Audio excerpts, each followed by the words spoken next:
advances capabilities in the lower troposphere. Thanks for your time. Okay, thank you very much. Since we are already out of time, I suggest we move the questions to the lunch break and go now on to the next speaker, which is Maria Jose Parra Ortega. And I'm just going to interject here on behalf of the organizing committee. We're going to have this talk and then we will go to lunch and then we'll move the next talk to after lunch and we'll shorten some breaks later this afternoon. Okay. So that we don't cut lunch too short.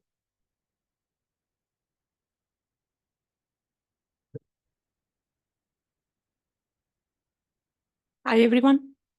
So my name is Maria. I'm a spacecraft operations engineer for Serco services at EUMETSAT. And you might be thinking, what is she doing here? So I'm working in the METOP flight control team. So I'm also the prime engineer for GRASS. And basically, last year, I had a meeting at Beyond Gravity headquarters, and I was with Christian, and we saw something in the data that might indicate an increase in RFI, and I was doing a master's, and I ended up doing my master thesis in this topic with Christian, so I'm gonna present the results.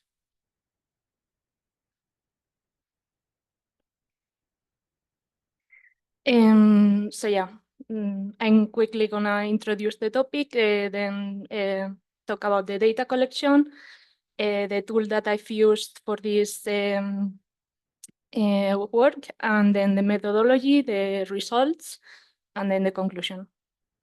So you all know what radio occultation is about more than I do. I just learned about radio occultation like 9 months ago. So you also know that one of the challenges for radio occultation is RFI, and that there are previous studies that have been assessing the impact of RFI in the radio occultation measurements and the qualities mostly. But there are not that many studies that have looked at the number of occultations. So this work is about trying to find the impact of RFI in the number of occultations.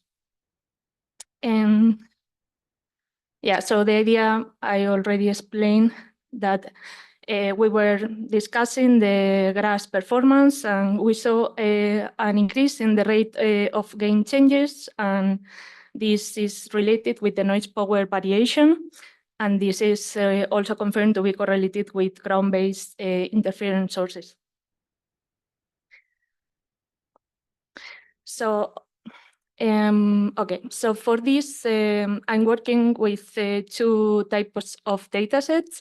One is real GRASS or also Sentinel-6 level 1 process data or bending angles, and the other one is predicted data. This predicted data comes from the prediction tool. This is a tool that has been developed at EUMETSAT by the Precise Orbit Determination Department. And this tool calculates when the field of view of the LEO satellite antenna will see a GNSS satellite rising or setting above the Earth's horizon. So then for this analysis, I basically needed the position of the occultation, like the reference time and reference coordinates, longitude, latitude of the occultation event, and then the azimuth antenna, and the GNSS satellite identifier. So I've worked mainly with GRASS data for METOP B and METOP C from 1 month of the year 2021, 2022, 2023, and 2024, and also 1 month of data for Sentinel-6, September 22, and also 1 month of data for Planet IQ, Spire, and Junjiao. And so as I was working with a tool that I was not that familiar with, we did some validation, and we basically calculated the accuracy on the prediction of this event. So how did we do that? Was basically finding matching occultations by looking at the LEO satellite, the GNSS satellite identifier, and the reference time plus minus 5 minutes. And then to show the distance in kilometers, we just calculating the distance with the geodesic distance. So it gives us this histogram. Basically, like 0.2 kilometers is a good accuracy for what ray path in the atmosphere for bending angle is the like horizontal interval, which is 200-300 kilometers. Those reference coordinates and reference time are the ones for the point which has the SLTA equal to 0 kilometers. Okay, and then for doing the plots, we use this method, which is the kernel density estimate, and is a probability density function. That is the formula. I'm not gonna go over that. But basically assigns weights to the points to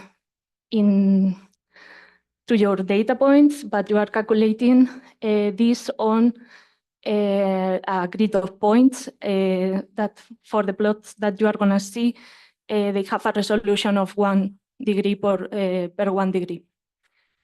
And then you are calculating this weight depending on the distance between the points. The evaluation point are your data set. And we use the grid circle distance because it's like angular distance in the sphere. And then you assign the kernel function, that is the Gaussian function we are all familiar with.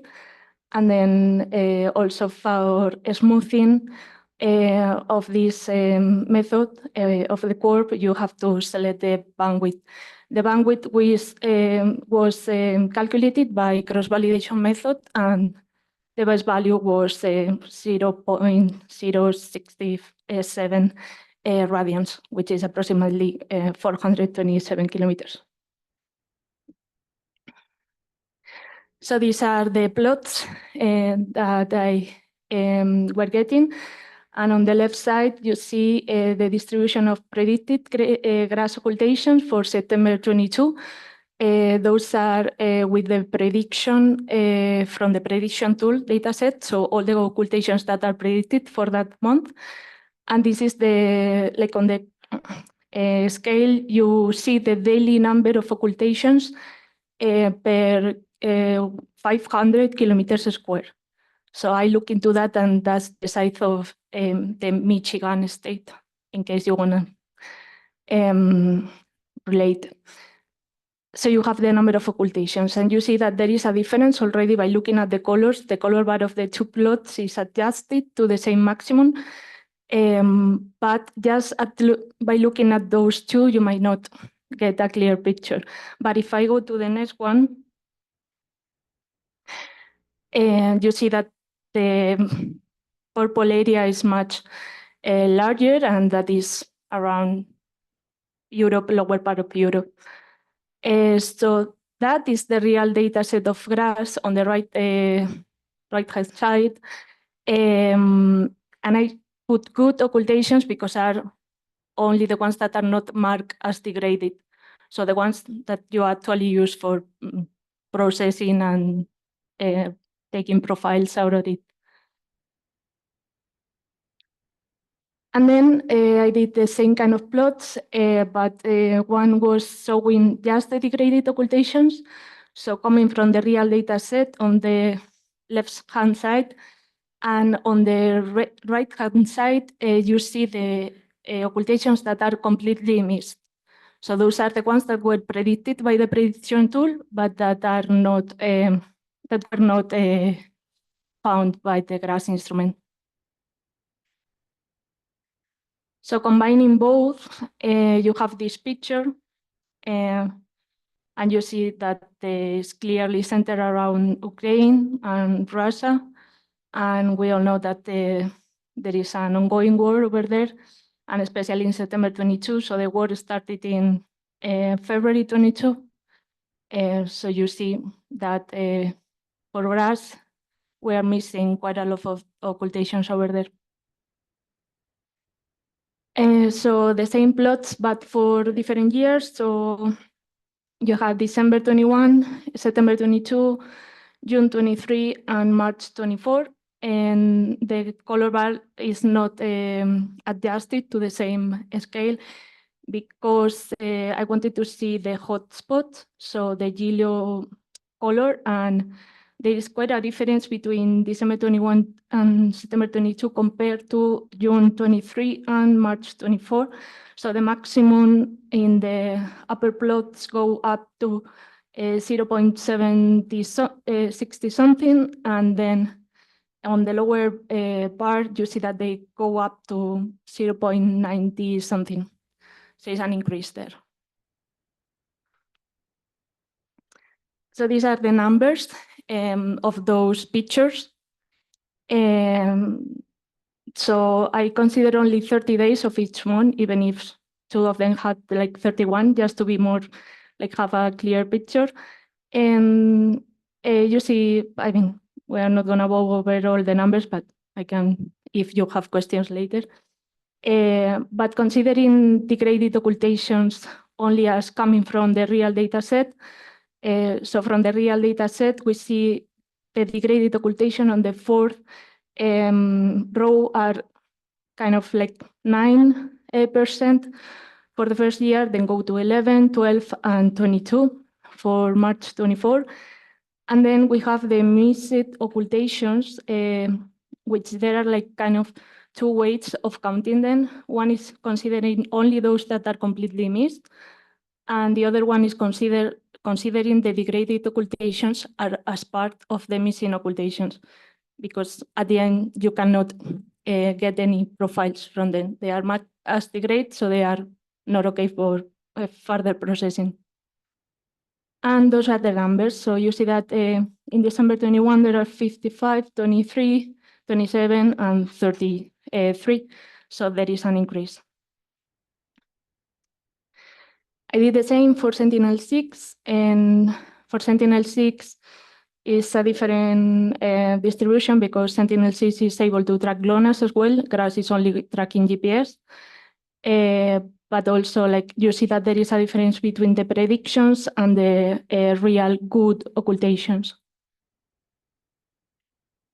And then by plotting the degraded ones, they are also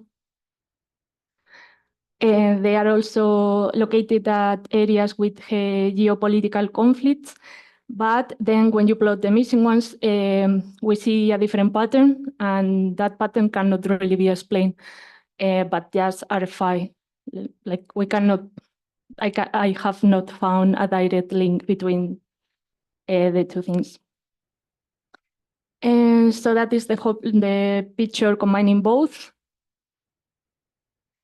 And then I did the same for Planet IQ for the ROMEX period, September 22. And you see that, okay, the Europe area Ukraine is also like lighter, so it shows a higher concentration of degraded occultations. But there are also something in the North Pole that I really don't know. And same thing for Spire.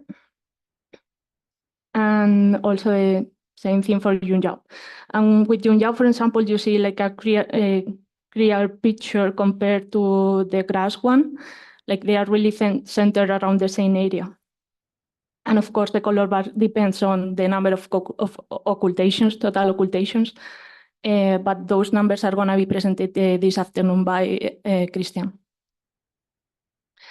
So the conclusion is that the analysis of GRASS really saw an increase in both missed and degraded occultations, particularly in Eastern Europe, and they are correlated with geopolitical events. And then also comparing the missions, we cannot really say that they are equally affected by RFI. There are more things that are affecting or contributing to these patterns, and this needs further investigation, so it's future work. And then I wanted to like really remark the importance of monitoring tools, such as the prediction tool developed at UMESAT, because it can really contribute to the tracking of missing occultations. And that's it. Thank you very much. I think we have time for one question. Okay. Thank you very much for a very interesting talk about RFI. At ESMBF, we have my colleague and deputy head of the research department, Stephen English, is very involved in, securing or making certain bands safe, that you don't have more RFI occurring. So this, we might have to consider this for GNSRO as well. So yeah, thanks. That I will send your presentation to him and Okay. thanks. Yeah. Thank you. There was one more question, maybe quick.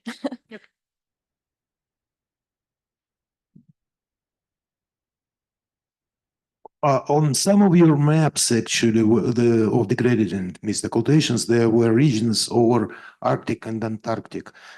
Any explanation of that? You mean for Planet IQ and Not those only- missions? Not only on the slide with 4 maps for 1 year, it was noticeable region over Antarctic.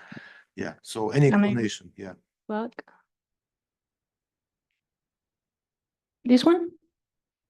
Yeah. Yes. Not really. Like the only thing is that these plots, because they are using the UTM projection, you might, like over the poles, you might get the idea that there is a big area impacted, but the area in the poles is reduced. Like to better have an idea of what is going on there, I will need to use a different projection maybe. But there is no, I haven't found any like report of RFI over those areas. But some of them can really be correlated if you use the GPS Jam website. You know, there is a website for tracking RFI. Some of the plots are really similar. Thank you. Okay. Even, do you want to? Okay. I'm sorry I stepped out in the middle of your talk, but did you actually consider not only the locations where you actually have missing occultations, but also when you miss occultations, where the receiver actually was at the time? The reason I ask that, because there may be an issue of side lobes in your antenna gain pattern. For the antenna gain pattern, one thing I forgot to mention is that because we did an analysis of the azimuth before doing this, we cut off the antenna edges. So for grass, for example, these pictures are only considering 50 degrees antenna azimuth instead of 55, which is the default configuration for this period. And for Sentinel-6 is also using, like, instead of 60, 55. So we are trying to remove the edge of the antenna because that might contribute to the, like, degraded occultations and kind of focusing the analysis on external factors. But the position of the satellite, I've worked with the reference location for the occultation. Yes, yeah. Okay, let's close this session and thank the speakers again.